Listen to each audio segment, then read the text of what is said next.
Hey boys and girls, the Junkman here with another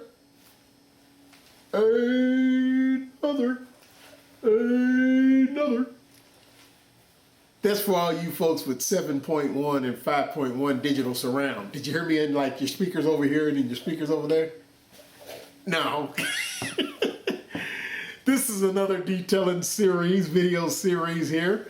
And this time, we are going to tackle the issue of buffing on complex angles on the side of your car. Now, I get this question a lot from people who are using the Porter Cable 7424 XP or the regular version. When they go to hit a complex angle on the side of the car, the pad stops spinning. And they ask me, what can I do? Why does the pad keep or stop spinning? This is a problem for me. Well, my standard answer is you're applying too much pressure. And then, of course, they say, or I should say, some of them say, no, I'm not. I'm doing it exactly the way that you say do it. And then I say, then why are you asking me that question? Because if you were doing it exactly the way I said do it, you wouldn't have that problem.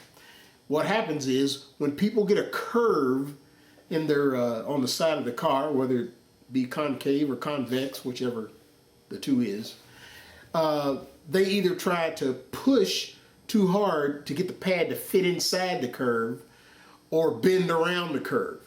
And that's not the way you do it. You have to negotiate those curves just like you would if you were driving on a winding road. You wouldn't go full blast flying down a road that has a whole bunch of turns.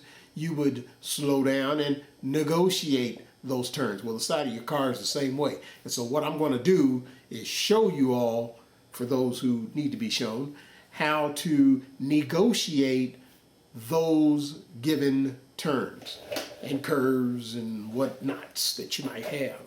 Okay, so first thing I'm going to do is I'm going to show you the car that I'm working on, or the spot that I'm working on. I want to show you how bad the damage is in that spot, which the whole car is this way, because I want you not only to see how to do this, but reinforce the fact that it's going to work. Because I could just show you what to do, and you could do it, and you're still not getting the results that you want. Then you're going to think, well, it doesn't work. Well, when you see how bad the swirls are in this paint, and then I actually show you that I'm fixing it, and then I show you what the swirls look like afterwards, you can't deny that it works if you do it right.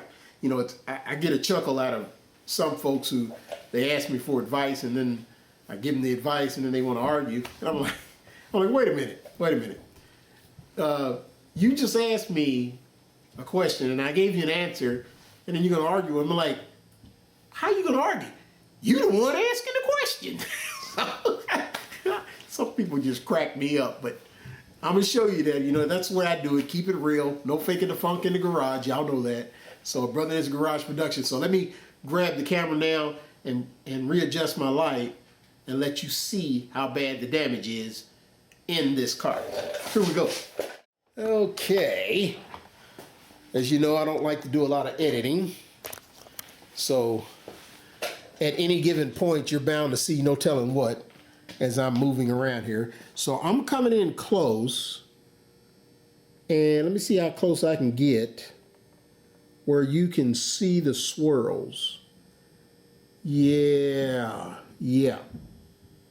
I'm thinking you all can see those real good. Tell you what, I'm gonna cut the light down just a little and see if it's a little bit easier to see. So I'm dimming the light some. So let's see here. Yeah, that's even better. That's even better. Look at all the damage. Look at those swirls. Holy cathedral. They are everywhere. And then as I come up here to the top, look at them. Look at them. See, I'm putting that spotlight that you see in your screen right now somewhere around the 9 o'clock position. And that's where you should be looking. It's kind of moving more to 6 o'clock now. That's kind of dead center in the screen. But yeah. And like I said, this whole entire car is this way. Now here goes one of the turns right here. And then it dips real crazy down here. So let's go down here and see those. Look at that. Yeah. This is I think it's a Toyota Yaris. I believe that's who makes it, Toyota. It's one of those cars that it's like you could care less what you look like getting from point A to point B. You just need to get there. That's what I consider this car. I mean, there is no frills on this thing. Not even a name. It's like I drive a Yaris.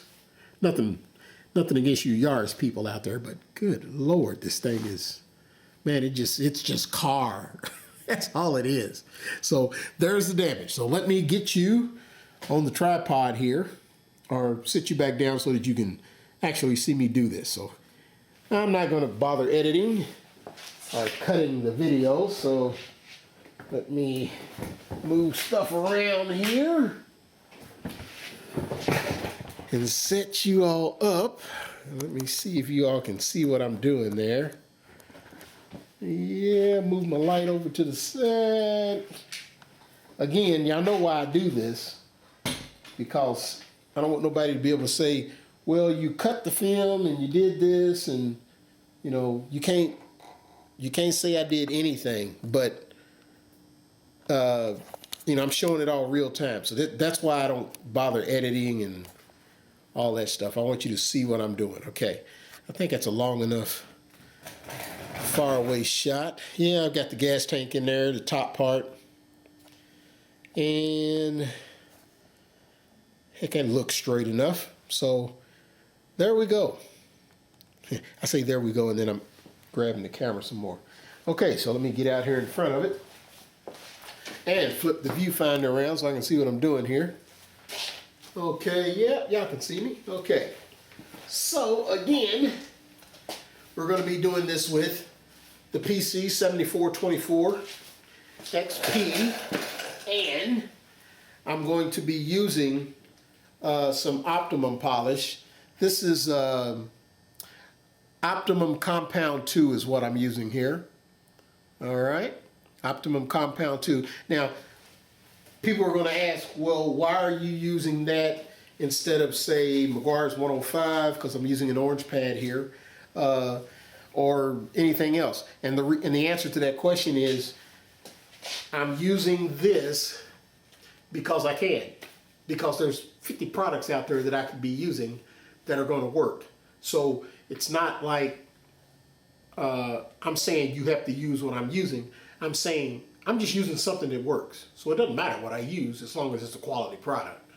So one thing you won't hear me doing is complaining about or being a product snob where if you don't use this, it ain't going to work. So let me make sure the camera's straight there. I'm going to just tilt this just a little bit more this way. There we go. That looks more straight. Okay, so here we go. Here's my first area that I've got to negotiate, because that's got to bend this way. Then I've got this big lip right here that I've got to negotiate. Then I've got an immediate bend again that I've got to negotiate. Now, watch what I do. First, I'm going to make sure my product's good and shaken up. Okay, this is a clean pad, so it needs to be primed. And I'm going to prime it with 4 good old Kentucky Country pea-sized drops. So let me get that started. And I say that, and why ain't anything coming out? And okay, hold on a second. Let me make sure I've opened this bottle. This may be a brand new bottle. And no, it's not brand new. So maybe my top is clogged up. Let me give it a slap. And there you go. And a blow.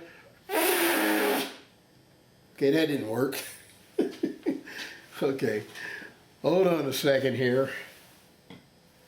This is one of those, I didn't prepare to run into this issue ahead of time. But nothing a tie wrap inside the top won't take care of. Alrighty, that opened that top right up. Okay, so put that back on top of the bottle. Brother in his garage production. No faking the funk here. Somebody said you edit out the mess ups. I'm like, no, I ain't gonna do that. All right, so here we go. We got 1, 2, 3,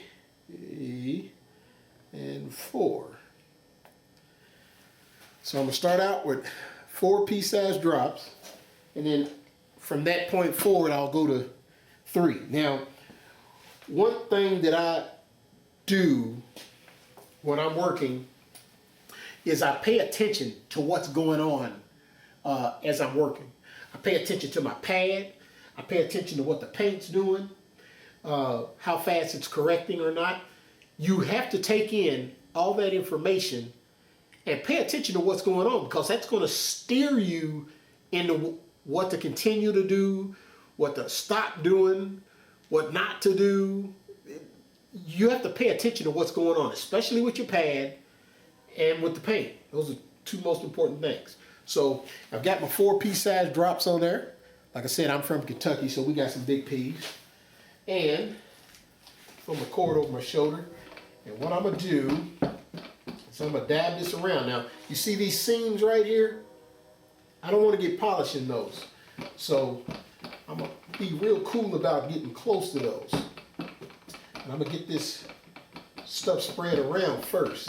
I'm gonna cut my polisher all the way down to a speed of 1, as low as it'll go. And you probably can't see that, but that's a speed of 1. And then what I'm gonna do is I'm gonna quickly cover the area that I'm working in. I'm gonna stay out of this area down here for now because I don't want to get polishing my gas cap door. And I'm gonna quickly move this around just to get polish spread all over this pad so that I can prime the pad, because you have to get the pad set up so that it's ready to work. And that's what priming the pad does. So here I go.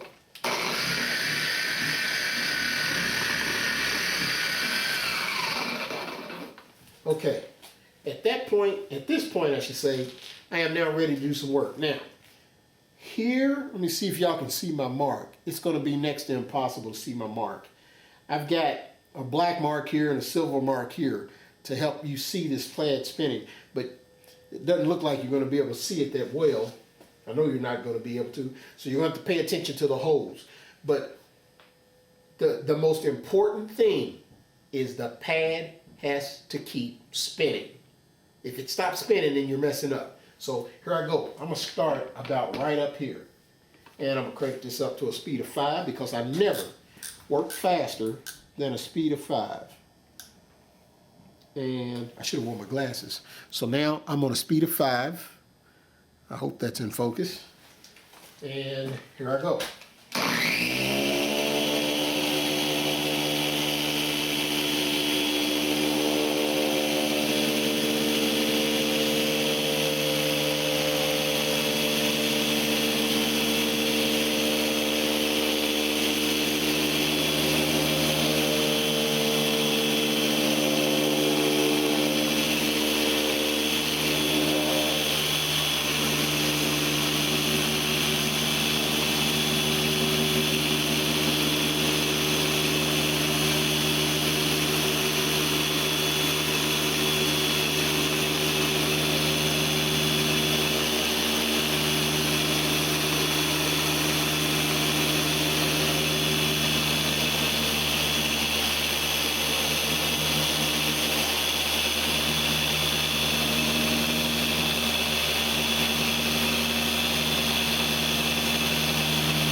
Okay, now I want to sit down because there's a couple of things I want you to notice.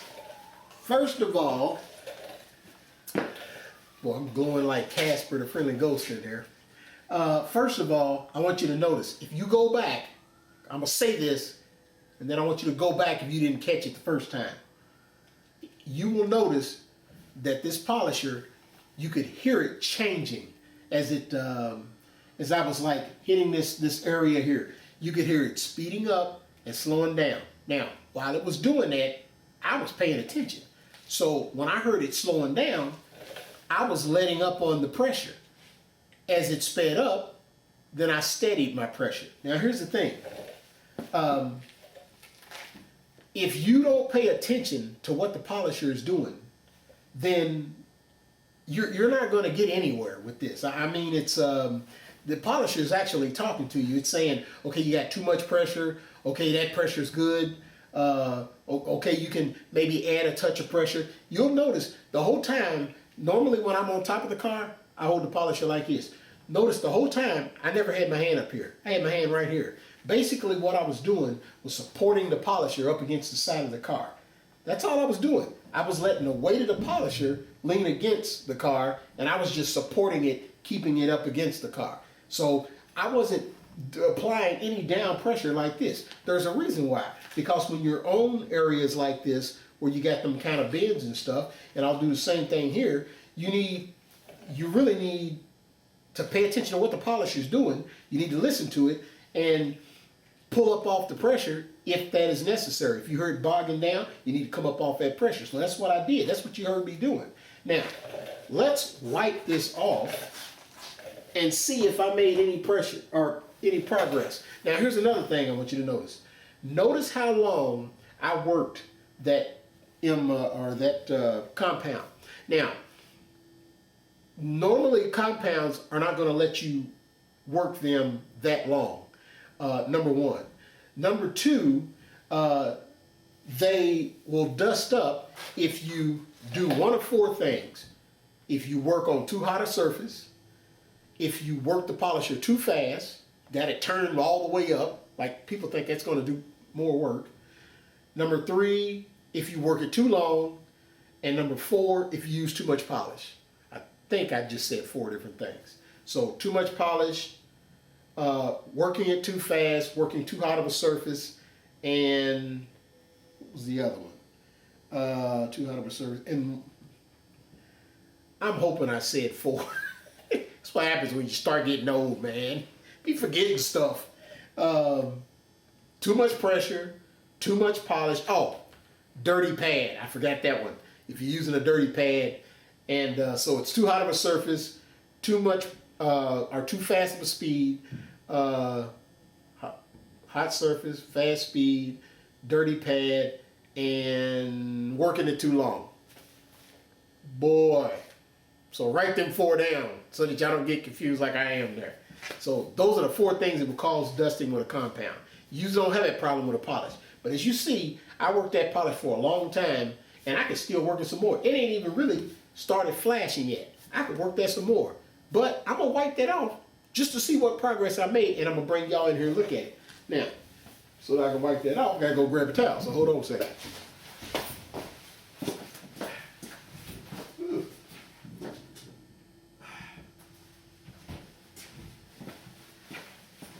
Okay, got one of my Eagle Blue Edgeless towels from theragcompany.com, and let's wipe this off and see what kind of progress I made. Now this is one pass, and this car is a rental car. It is a rental car. You know that this thing has not been cared for correctly. Has not been cared for correctly, and I mean not. You saw the swirls. The hood, good Lord, it looks like a test dish, like one of those Petri dishes on the hood. Because, I mean, it's got a bazillion swirls on it where you can see the automatic car wash thing that tumbles. Oh, man, that thing is just beat the crap. So now this is one pass now. One pass. I haven't cut the video anywhere, so y'all got to see all my disorganization and everything else. One pass. Let's bring you in here and let you see what it looks like. Alrighty, here we go. Flip my viewfinder around. And now, let me cut the light down some. Cut the light down some, there we go. Just a little. Look at this. Look at it. Oh, don't want to unplug the camera, hold on. Corey got a little caught up. All right. Okay, bring me back over here. Okay, let's look at it. Look at it. Now, it's dull. But notice all the swirls are gone. The paint is dull as all get out because that's what a compound does. A compound's gonna leave the paint dull. See, I will follow this with Optimum's Polish 2 to bring that spit shine look back to the paint. But let's walk it on down here, because y'all done already forgot what the swirls look like. So let's go down here to where the swirls are. Down here where I haven't touched it at. Look at them. Look at them. Hold on. Let me make sure y'all can see them. There they are. Look at them. 9 o'clock on your screen. You can see them real good. You can see them real good. You probably can see them. Keep in mind, I'm looking through the viewfinder, so I ain't going to see what it's going to look like on the computer screen or TV until I get in front of one. But yeah, you can see them though. You can see them in the gas cap there. Heck yeah. Yeah, you can see there's plenty swirls. But when we go up here to where I was just working at, see right there at the lip where I stopped, and then get up here to where I was working. Look at that. Look at that. Look at that right there. And I'm gonna go up a little higher if the cord will let me reach up there to where I wasn't at. See if you can see the swirls up there. You probably can. There's that incandescent bulb that's in my garage, my overhead. And I got that at the kind of the 9 o'clock position. And I know you can see the swirls in it. All right.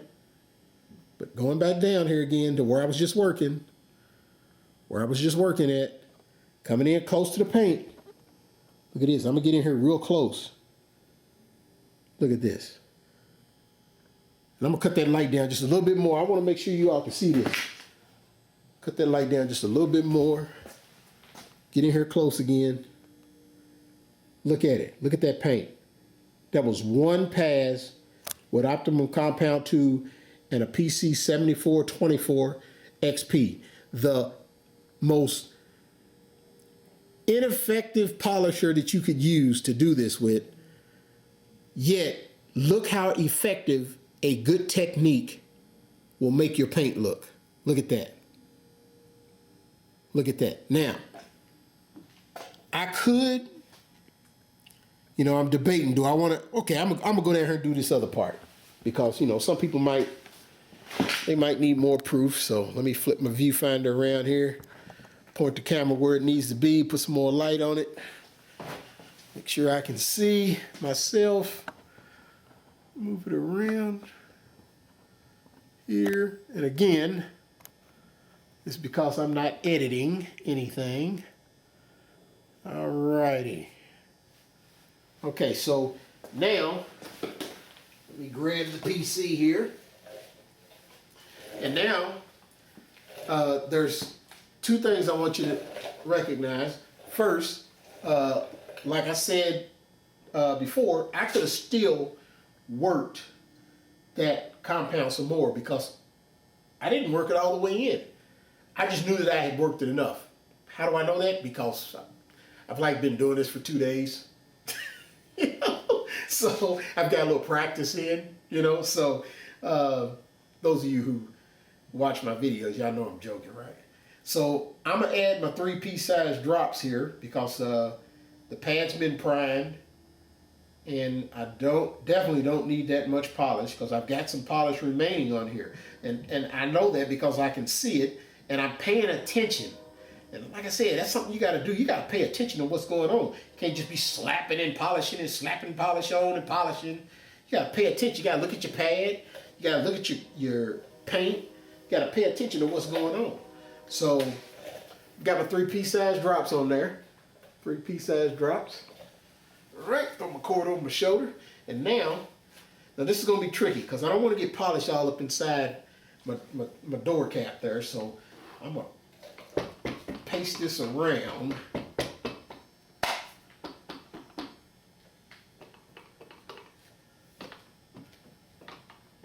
I'm gonna spread this out as much as possible. You see how it's like real white over here? I started it over there for a reason because I was trying to get rid of some of that polish before I move it over here so I can keep it out of the door there. Normally, I would not polish over a gap with this much polish on the pad. Most people tape it off. What I do is I avoid gaps till I've worked the polish in. And I've got a video that shows this. But I avoid the gap until I've worked the polish in. And then once I've worked the polish in, then I'll go over a gap. It doesn't bother me then because I won't get any polish in there. So I'm going to kind of concentrate in this area and work this polish in a little bit. And then I'm going to start going over that gas cap. And hopefully that'll keep most of the polish out of that door there. Okay? So here I go. And this time I'm not going to spread it around. I'm going to just kind of work it in this area. Here I go. Speed of 5, 9 to 14 pounds of pressure, but I'll probably be applying even less than that. Here we go.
Okay, now, before I wipe this off, let me show you, look at how much polish is still on this pad. See how much polish is still on that pad? And I've done from here to here. From up here past where you can't see where my hand is to here, with a total of 7 pea-sized drops. And let me show you this before I wipe it off. The polish has not even fully begun to flash. I could work that some more if I wanted to. See that? It hasn't even really fully flashed.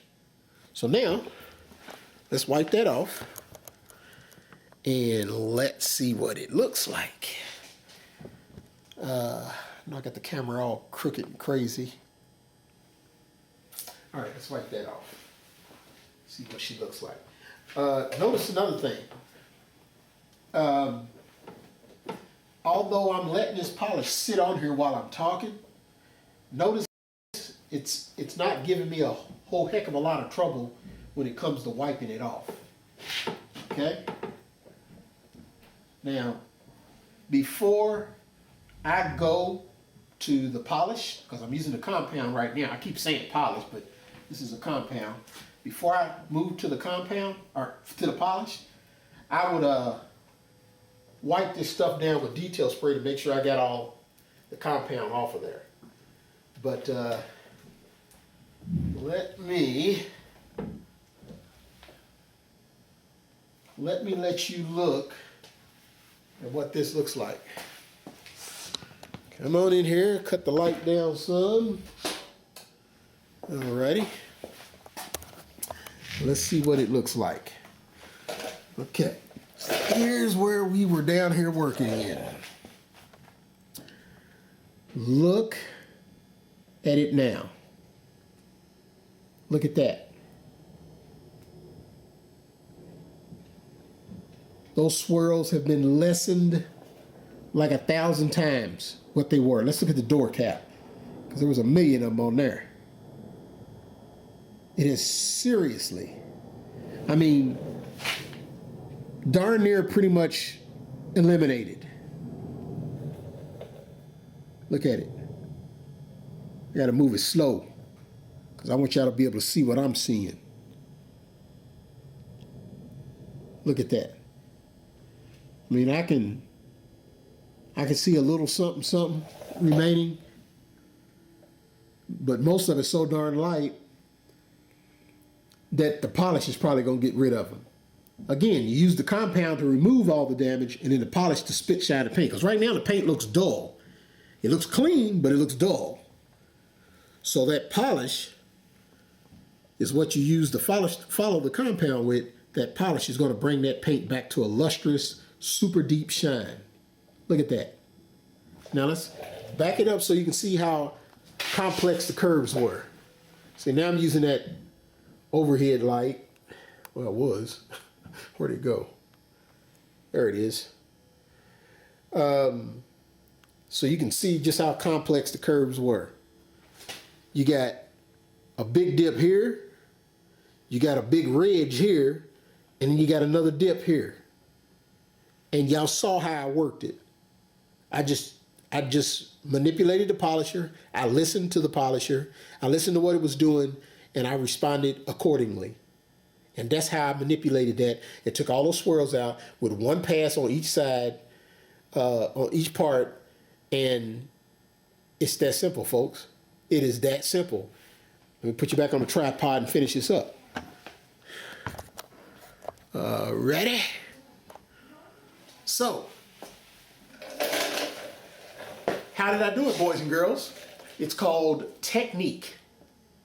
That's all it is. It's technique. It ain't what I used. It's how I used it. You know, the equipment that I used and the polish that I used. It's more a case of how I used it. It's technique. That's what it is. So for you people that, you know, y'all get in a curve like this and you trying to force the pad down in there and then you wonder why you ain't doing no work. go back and watch my machine polishing for novices videos, all 5 of them, 2 hours worth of video, and you'll find out why pushing down all hard ain't getting you anywhere. What you gonna do? Beat the swirls into submission? It don't work that way. That's not how. The Porter cable was not made for buffing cars. That is not what it was manufactured for. It's a sander. It was made for sanding wood or sanding on stuff. It's a dual, or not dual, it's a orbital sander. If you look it up, you'll see it advertised as an orbital sander. Now, people who don't know will call it a dual action polisher, but that's not even what it was manufactured to do. It's a sander. So someone got cheap and said, hey, I'm gonna use it to fix paint with, you know, and ta-da, we found out, well, with a good technique, you can fix paint with it. It takes freaking forever, but you can do it. You can do it. So there it is, boys and girls, just a quick video. I say it's quick, but those of you all seeing my videos for the first time, y'all think it's as long. Watch some more of my videos. I show you long. But that's a quick video showing you how to buff on the side of the car. What's the most important thing about buffing on the side of the car? Technique, boys and girls. Technique. Listening to the polisher, hearing what it's doing, watching the back plate, watching it spin, making sure it keeps spinning, knowing how or when and when not to apply pressure, knowing just how much pressure to apply. This comes with practice and paying attention. All right? So that's pretty much it, boys and girls. Another Junkman Brother in His Garage production video in the can and coming up to you somewhere close on the World Wide Web. This is the Junkman shining out.